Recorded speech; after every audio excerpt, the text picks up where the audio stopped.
Le cours de l'histoire, Xavier Mauduit.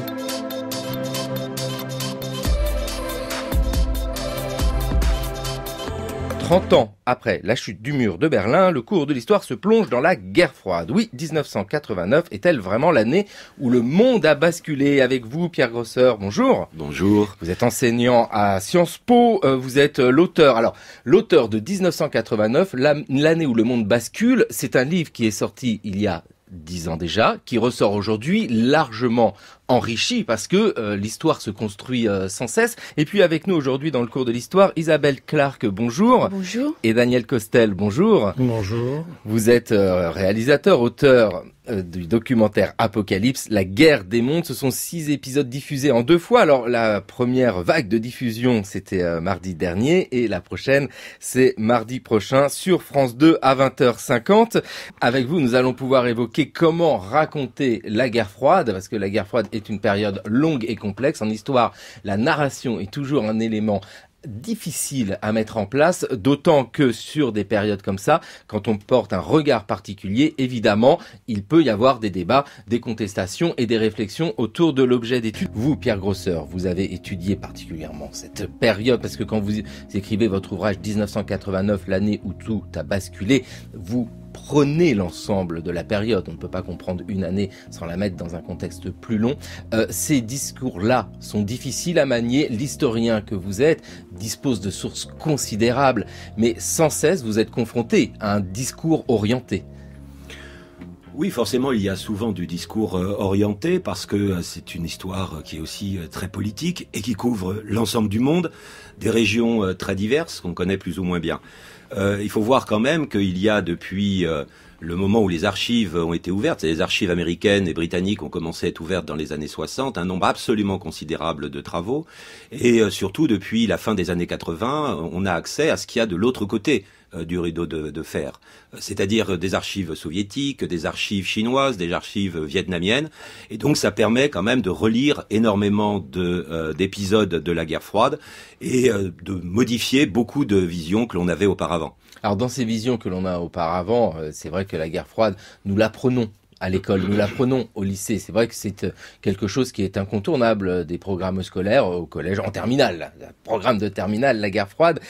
Déjà, dans cette réflexion que nous pouvons porter aujourd'hui, 30 ans après la chute du mur sur la période, question, quand faire débuter la guerre froide? Est-ce que les dates qu'on nous propose habituellement juste après la Seconde Guerre mondiale ou quand Staline évoque la mise en place d'un rideau de fer en Europe, est-ce que... J'ai dit quoi?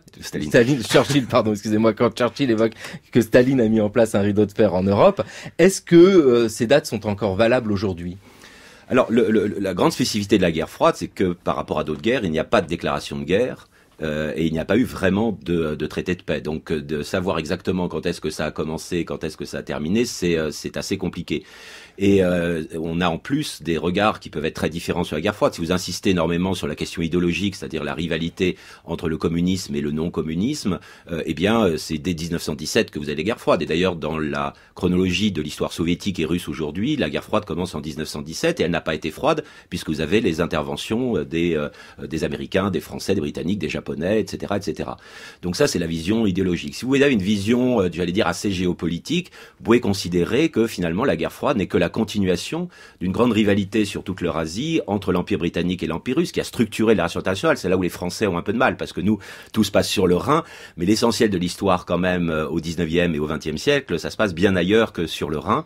Et donc finalement, les Américains prennent le relais des Britanniques dans des conditions complexes à partir de 1945 et on le voit, l'Afghanistan, il y avait déjà eu des guerres directement entre Britanniques et Russes, mais c'était un enjeu entre Britanniques et Russes. Le Japon était l'allié du Royaume-Uni face à la Russie en 1902, ça devient en 1951-52 l'allié des États-Unis face à l'Union soviétique. Vous avez un certain nombre de constantes. Après, en termes chronologiques, évidemment, 45 est important, non pas parce que vous avez rupture de la Grande Alliance, il n'y a pas du tout rupture de la Grande Alliance en 1945, mais vous avez un vide de puissance en Europe, un vide de puissance en Asie, et ensuite il y aura le vide de puissance dans le tiers-monde parce qu'il y a la décolonisation. Ensuite, en termes de chronologie, la vraie rupture, c'est au cours de l'année 47. Ça, je crois que c'est une date que tout le monde a dans la tête, mais pas tout de suite en 47. C'est vraiment la création du Cominform en octobre 1947 qui transforme énormément les choses. Et enfin, Ce qu'il faut bien avoir en tête, c'est que la guerre froide telle qu'on la connaît, en fait, elle date au moins de 1950. C'est-à-dire que, en gros, en 49, en Europe, on a l'impression d'avoir gagné la guerre froide, c'est-à-dire qu'il y a le traité de l'Atlantique Nord, avril 1949, et mai 1949, la naissance de la RFA. Et la grande mutation, c'est que vous avez 3 événements majeurs qui se passent ensuite. La bombe soviétique, la victoire des communistes en Chine, 450 millions de communistes qui passent, de Chinois qui passent du côté communiste, et surtout le début de la guerre de Corée. Et donc ce qu'on connaît, c'est-à-dire la militarisation de la guerre froide, le radicalisme idéologique dans la guerre froide, c'est après 1950 seulement. Et d'ailleurs, alors, oui, Isabelle Clark. Non, mais c'est juste, je pense que peut-être qu'on peut rappeler que c'est George Orwell qui a évoqué pour la première fois la guerre froide en 45. Et, parce que l'Amérique, le mot guerre froide, l'Amérique a la bombe atomique et il pressent que ça va suivre. Donc il annonce la guerre froide. Et que la Chine aura l'arme atomique aussi d'ailleurs en 45. C'est pour ça que le texte n'a pas une importance considérable. C'est vraiment à partir de 46-47 oui, mais que c'est quand même l'arme atomique qui va peut-être nous porter vers la guerre froide. Et effectivement, on sent bien que c'est le regard porté qui peut permettre d'analyser le moment où commencent ces affrontements. Donc si on est sur un regard d'armement, c'est vrai qu'on a une date précise, c'est 1945. Oui, vous voulez dire, Pierre Costel, Daniel Costel. Je suis totalement d'accord, évidemment, avec l'analyse de Pierre Grosser. Mais si vous voulez, nous avons cherché à mettre en image, si vous voulez, d'une manière la plus vivante possible. Et de ce point de vue-là, d'ailleurs, au passage, je vous signale, tout à l'heure, vous avez parlé de colorisation. Nous, on n'en parle jamais. Vous n'utilisez pas le mot colorisation. Remise en couleur. Remise en couleur. C'est-à-dire que la couleur, pour nous, est un élément historique comme le reste. Mais si vous voulez, de cette histoire vivante, de cette histoire brutale, il sort 2 éléments en réalité. Et c'est ça que je voudrais dire à Pierre Gosset, parce que son analyse est longue et pertinente. Mais moi je trouve que l'analyse qui consiste à dire en 1945, Staline a 20 000 chars et 4 millions d'hommes, et qu'il lui faut une journée à peu près pour arriver à Gibraltar. Je parle de Potsdam, c'est-à-dire la première, le début de cette... Mais si vous voulez, le début de notre série est encore, si j'ose dire, moins révélateur que la suite. Parce qu'au fond, qu'est-ce qui se passe? Il se passe que les États-Unis, à ce moment-là, décident quelque chose de fondamental qui est où sont les frontières de l'Amérique? Est-ce que c'est Berlin? Est-ce que c'est Paris? Est-ce que c'est Londres? Et est-ce que c'est New York? Pour des tas de raisons, ils vont décider que c'est Berlin. Mais ils n'ont aucun moyen à l'époque. Je parle de juillet 1945. La première bombe atomique n'a pas encore été essayée à Alamogordo. Donc, si vous voulez, l'implication de l'Amérique, qui est une implication d'abord d'un caractère formidable qui est celui de Truman, et ensuite cette idée qu'après l'arme nucléaire, qu'on va arrêter les soviétiques, parce que les soviétiques ont un impérialisme et un besoin de conquérir le monde. Je finis très vite, simplement. Ils vont pas pouvoir le faire, alors ils vont grignoter à droite, à gauche, en Indochine, en Corée, et partout où ils pourront avancer. Et ils vont avancer partout. Daniel Costel, vous venez de dire la chose qui m'intéresse moi le plus dans la démarche, et vous dites, et c'est un postulat, l'URSS veut conquérir le monde. C'est un impérialisme, il veut conquérir le monde. Mais ce sont vos mots. C'est pas un postulat. Non, c'est une constatation. C'est une constatation qui est absolument pas corroborée par les archives. C'est quand même un gros problème dans toute votre analyse. Non mais attendez. C'est-à-dire, non mais attendez, je peux quand même dire les choses parce que moi je suis historien et je voudrais quand même mais que nous les aussi, étudiants nous sommes historiens. On ne doit pas lire les mêmes livres à ce moment-là. Non, non, ben oui. C'est vrai que vous n'êtes pas dans la bibliographie de dossier de presse, Pierre Grosser. On parle du collège scientifique et historien qui est avec nous, avec Georges-Henri Soutou et les autres, c'est-à-dire avec Pierre Rigoulot, avec... non, mais Soutou, vous le... Quoi, quand même. Oui, je le connais bien. Mais justement, moi, j'ai fait, si vous pouvez lire la critique que j'ai faite de son livre sur la guerre froide, il n'a pas travaillé dans l'archive soviétique. Il n'y a pas une ligne dans ce qu'on a fait qui n'ait pas été vérifiée par un collège d'historiens. Eh ben, si vous voulez, moi, je peux vous faire la liste de toutes les choses qui sont fausses dans ce que vous dites. Monsieur, je peux faire une liste très longue. C'est un cas typique de procès. Pourquoi? Mais pourquoi de procès? Parce que à ce moment-là, vous vous attaquez directement à Soutou. Pas une ligne n'a pas été vérifiée. Yvan Cadeau, pour je le connais un petit peu. Mais pas un historien. Mais si, tout à fait. Mais sur la guerre d'Indochine, il y a quelque chose qui sont. Mais sur la guerre d'Indochine, on pourra en reparler d'ailleurs sur la place que vous donnez à la guerre d'Indochine. Mais là, je suis en train de parler de ce qui se passe en 1945 et de dire qu'il y a un impérialisme soviétique. Les soviétiques veulent tout conquérir. Daniel Costel, on a le temps, Daniel Costel, de développer sur ce moment 1945. Daniel Costel, vous évoquiez une volonté d'impérialisme de l'URSS. Pierre Grosser, qu'est-ce que vous vouliez dire sur cette question-là? Non, c'est que l'Union soviétique, et Staline en particulier, est extrêmement prudent et veut maintenir la Grande Alliance le plus longtemps possible. Et que, en termes d'annexion, c'est des annexions, je parle d'annexions pour l'Union soviétique qui sont très très très ciblées, c'est-à-dire par exemple Kaliningrad ou les îles Kouriles, parce qu'on a peur du relèvement de l'Allemagne et du Japon. Kaliningrad. Vous savez pas où est Kaliningrad? Bon. Qu'est-ce que vous racontez?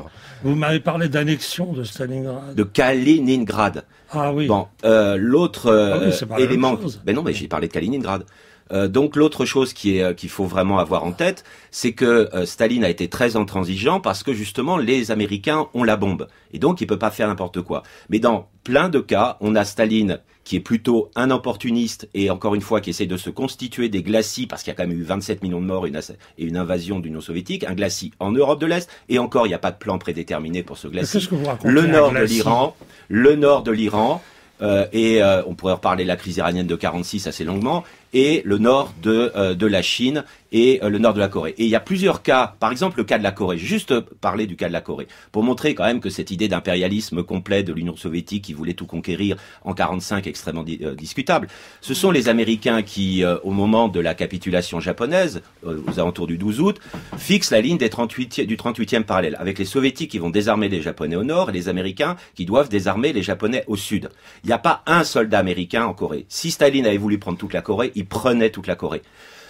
Staline n'a pas aidé les communistes grecs et d'ailleurs on lui a largement reproché.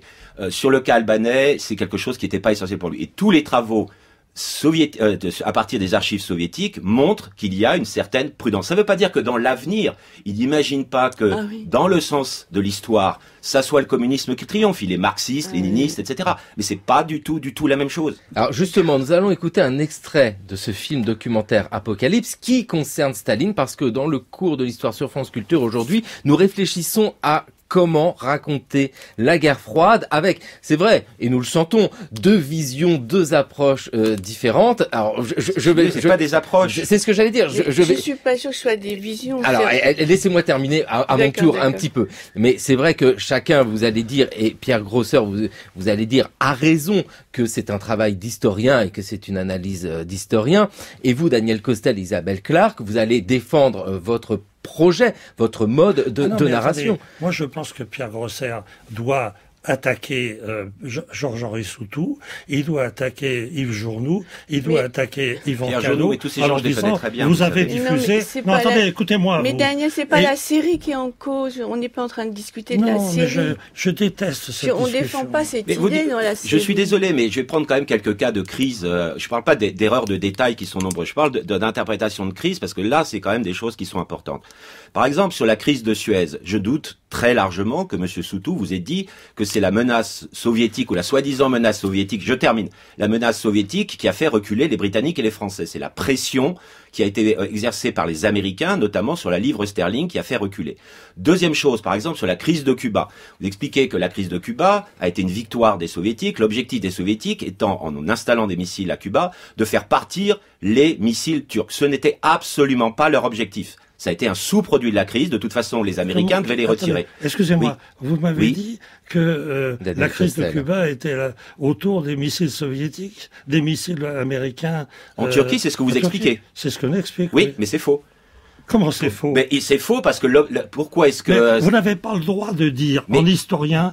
Vous pouvez dire, je pense que c'est faux. Non. Mais ne soyez pas péremptoire.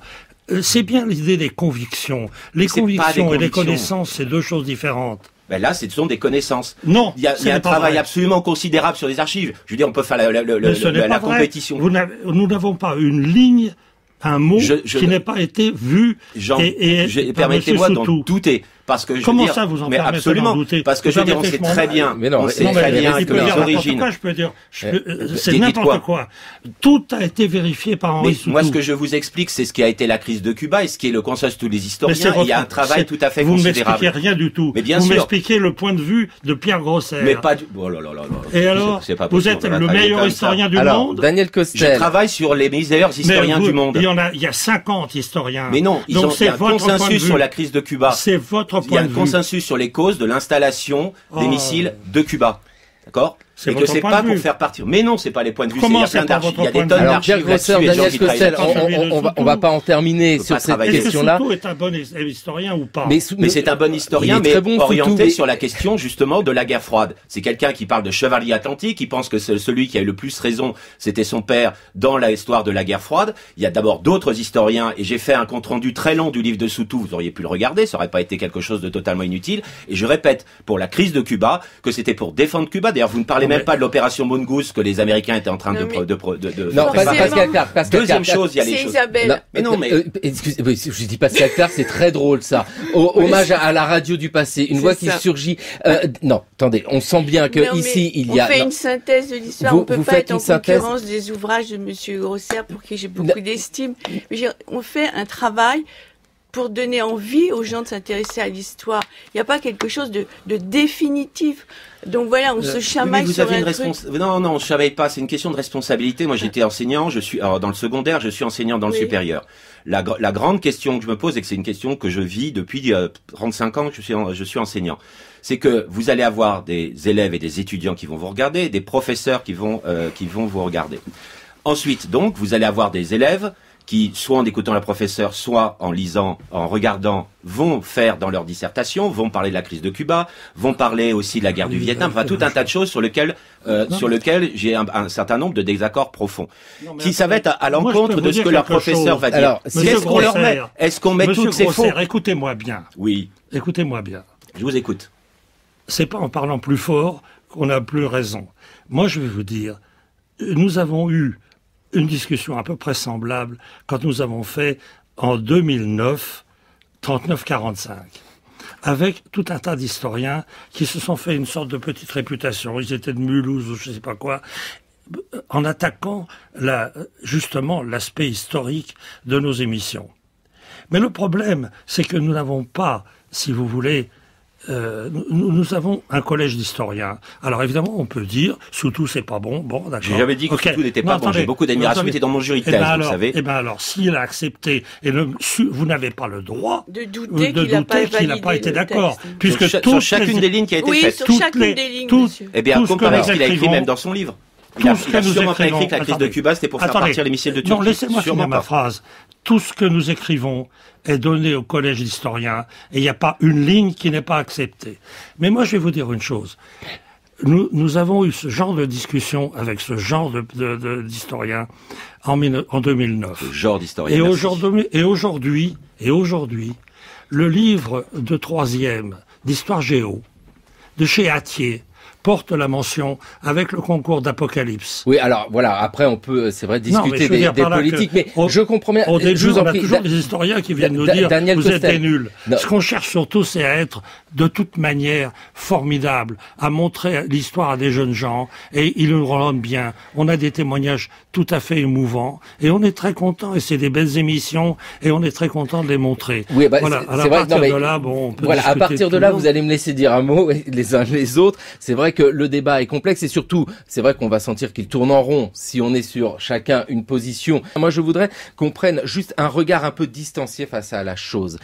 Pierre Grosseur, quand vous regardez un documentaire qui dure 6 heures autour de la guerre froide, il y a, c'est vrai, des points où l'on n'est pas d'accord. Ce sont par exemple la crise de Cuba pour expliquer le pourquoi. Et puis après, il y a une vision plus générale de l'ensemble sur raconter quelque chose d'aussi vaste, difficile à définir. On m'a dit à partir de quel moment commence la guerre froide, quel regard porter. La guerre froide, vous acceptez de l'expliquer uniquement comme une rivalité entre deux blocs. Vous pensez que l'impérialisme, on va dire, suffit à expliquer la guerre froide ? Alors, la guerre froide, effectivement, en Europe notamment, on a très vite eu l'impression que c'était deux blocs.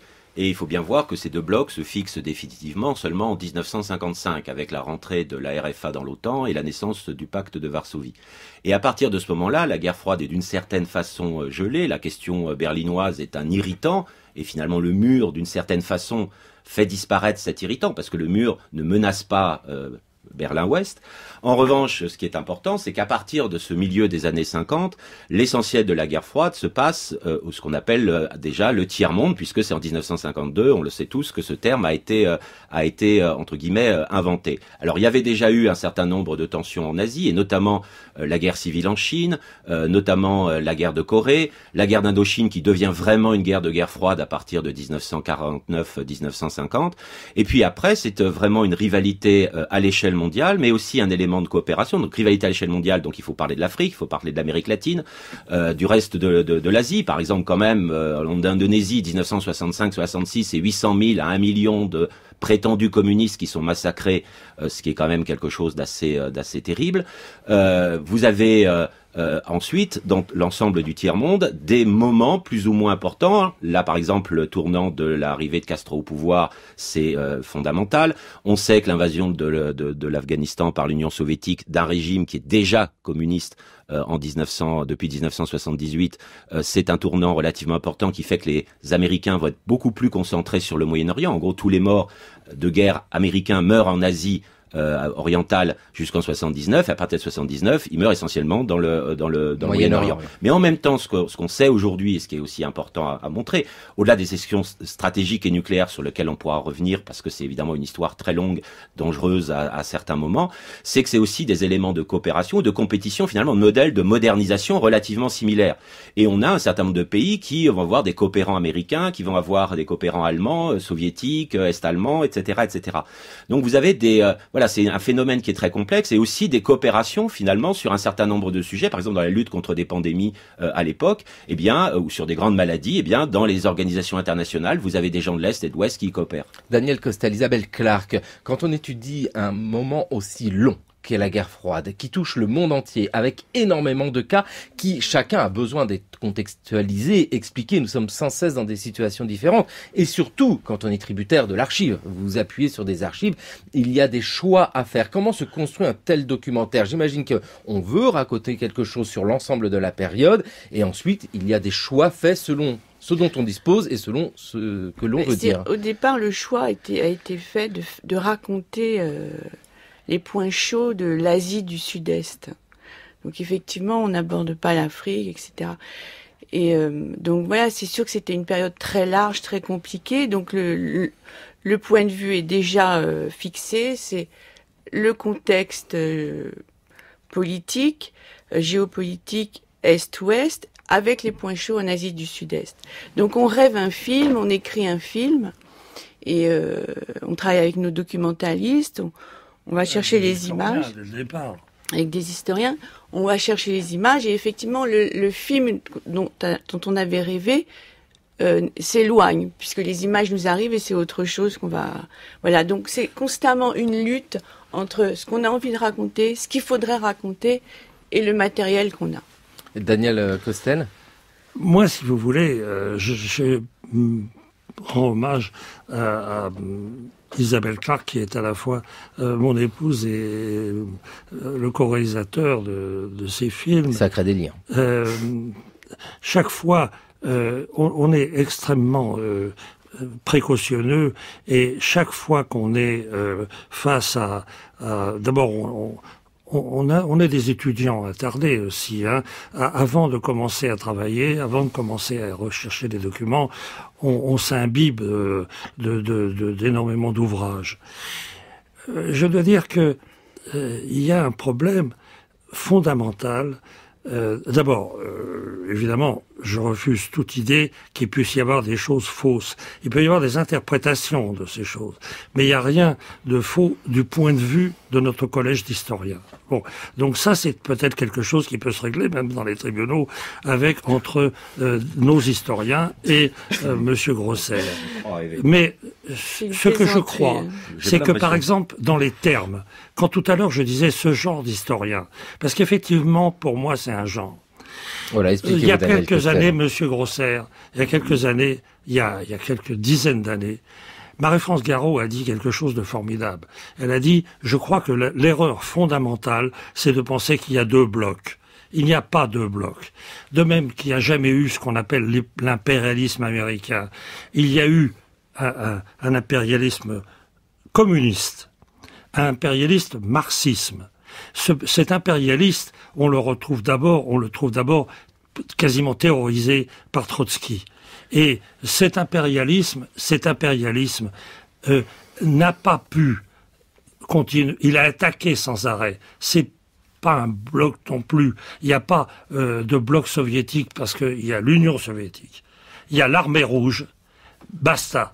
Et ces gens-là, Staline d'abord et ses successeurs, veulent grignoter le monde dit capitaliste. Alors ça, c'est Daniel Costel. C'est du Marie-France Garot, dont tout le monde sait les orientations politiques très particulières. Mais vous devriez avoir beaucoup de respect pour Marie-France Garot. De même que vous devriez avoir du respect. Au lieu d'avoir ce petit sourire, il n'y a pas la télé là, ce petit sourire condescendant. Écoutez, toute l'histoire est en train de changer. Nous sommes sûrs que notre série est une très belle série, très publique, très forte, et qu'elle touche beaucoup. Et il faut savoir que maintenant, les choses autour de vous changent.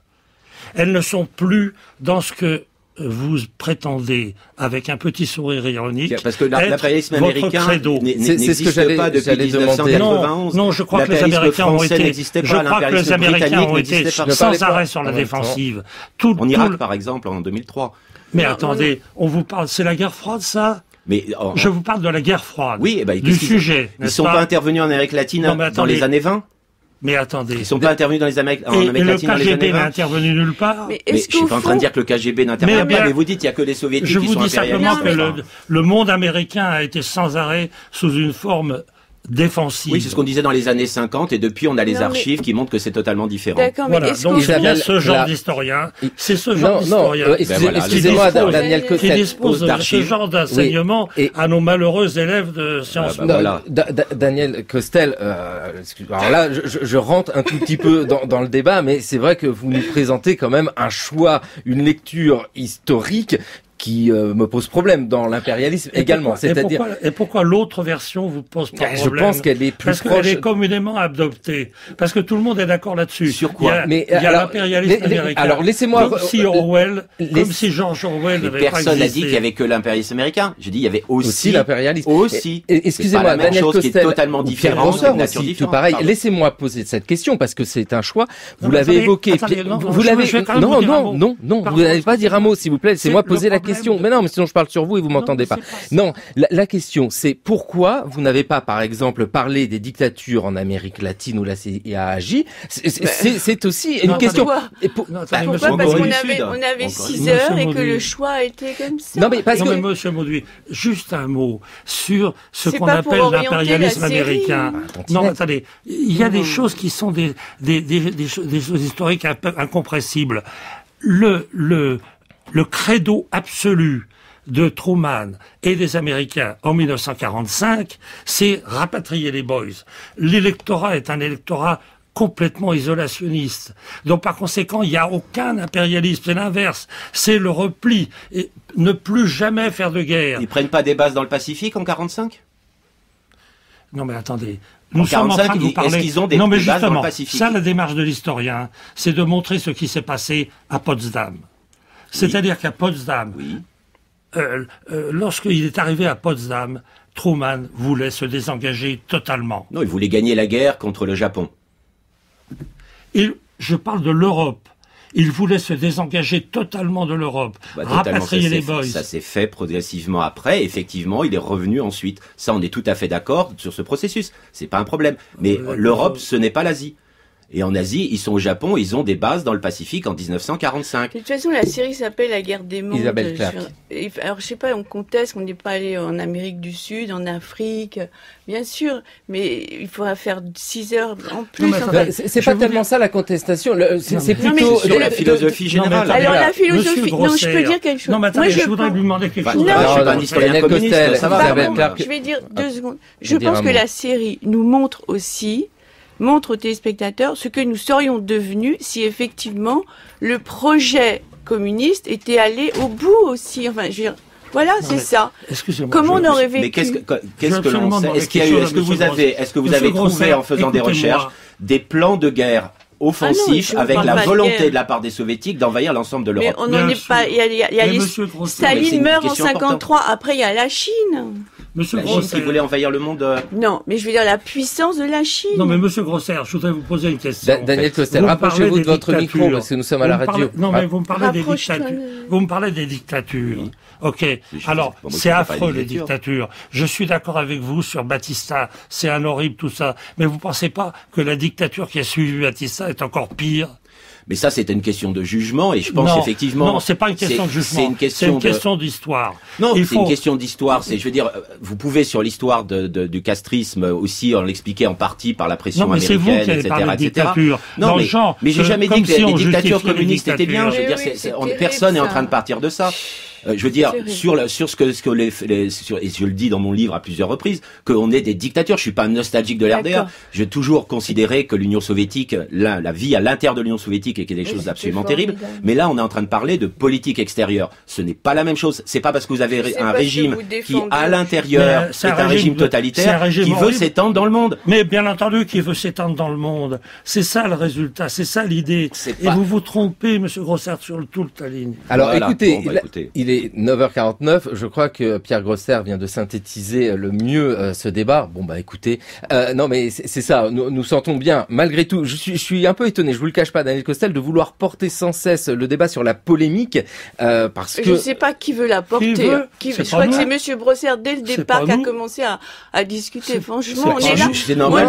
Sur le fond, vous allez avoir des gens qui regardent ça et qui vont se dire, c'est ça la vérité, alors que ça ne l'est pas. Écoutez, sur un certain nombre de sujets. Ah ben oui, vous n'avez pas le droit de dire que c'est pas la vérité. Vous venez me dire que c'est la vérité. Tout à l'heure, vous avez dit qu'il n'y avait pas de vérité. C'est bizarre. Adressez-vous à Soutou, adressez-vous à notre collège de... lisez Soutou, vous verrez qu'il a jamais dit que la crise de Cuba, c'était de faire partir les missiles de Turquie. Jamais, parce que personne n'a jamais dit ça. Je n'admets pas votre condescendance. Mais c'est pas une question de condescendance. Par rapport à Pierre Rigolo. Mais c'est pas une condescendance, c'est quelqu'un qui est orienté, on le sait très bien, et c'est quelqu'un qui est profondément anticommuniste. Il est anticommuniste, c'est pas bien. Mais j'ai pas dit que c'était pas bien. Mais est-ce que j'ai dit que c'était devant vous, monsieur. Voici la deuxième bonne synthèse de Pierre Grosser. Oh là là là là. Non, juste dire, c'est vrai que nous sommes dans une émission d'histoire, nos auditeurs aiment l'histoire, ou font de l'histoire énormément d'enseignants. Il y a une lecture à faire très facile, et je pense que sur les réseaux sociaux, que ce soit sur le groupe Facebook du cours de l'histoire ou ailleurs, le débat peut s'engager entre cette lecture que vous nous proposez, Daniel Costel et Isabelle Clark, avec une volonté. Aujourd'hui. Non, vous allez pas reprendre ma synthèse. Mais comment on peut dire ça? Mais comment on peut dire des choses pareilles? On peut surtout dire. Vous dites qu'il y a des historiens communistes. Donc. Les historiens communistes sont des complices du goulag. Bon, voilà, vous voyez, je veux dire, moi je suis pas historien communiste, j'ai pas de sympathie pour la plupart des historiens communistes, mais il n'empêche qu'il y a des historiens qui ne sont ni communistes, ni anticommunistes. Rigolo, c'est un anticommuniste. Oui, c'est quelqu'un qui a... C'est un qualificatif d'être anticommuniste. Oui, c'est quelqu'un qui s'est battu toute l'année contre le totalitarisme. Vous pouvez me traiter d'anti-hitlérien, jamais. Ça vous viendra pas. Je vois pas le rapport avec la... C'est quelqu'un qui a été obsédé et qui est obsédé. Et sans doute à juste titre par la nature de la Corée du Nord. Voilà, donc on sent bien. C'est bien la Corée du Nord. Mais personne n'a dit que c'était bien la Corée Eh du ben Nord. alors, il a raison de lutter contre la Corée du Nord. Alors, personne n'a dit ça. Mais d'ailleurs, justement, si on revenait sur les origines de la guerre de Corée, quand vous dites que c'est pas Kim Il-sung qui allait demander à Staline l'intervention et que vous dites que c'est les Soviétiques, le représentant soviétique en Corée du Nord, qui a voulu absolument la guerre, eh ben non, c'est Kim Il-sung. Et ça, on a des archives soviétiques, Non. on a des archives chinoises, Non, pas etc. du tout. Mais si, mais lisez un peu, travaillez Mais sur alors, les vous littératures aussi anglo-saxonnes. travaillez, vous là aussi là là. travaillez au lieu d'être péremptoire comme Eh ben, ça. regardez les Vous bibliographies êtes de mes livres. nuls. Regardez les bibliographies Pour de mes le livres. travail, C'est- il n'y a c'est- qu'à lire le livre de Son Pierre père était Grosser. bien, mais lui, c'est un nul. Non, ça c'est mauvais. Alors ça, Daniel C'est Costel, glorieux, ça. ça bof. Ça non, je mets un carton jaune. Daniel Costel, Isabelle Clarke, Apocalypse, c'est sur France 2. Il y a 3 épisodes. On a bien compris, et parfois dans le débat, il suffit d'écouter la parole d'un côté uniquement pour comprendre les choix.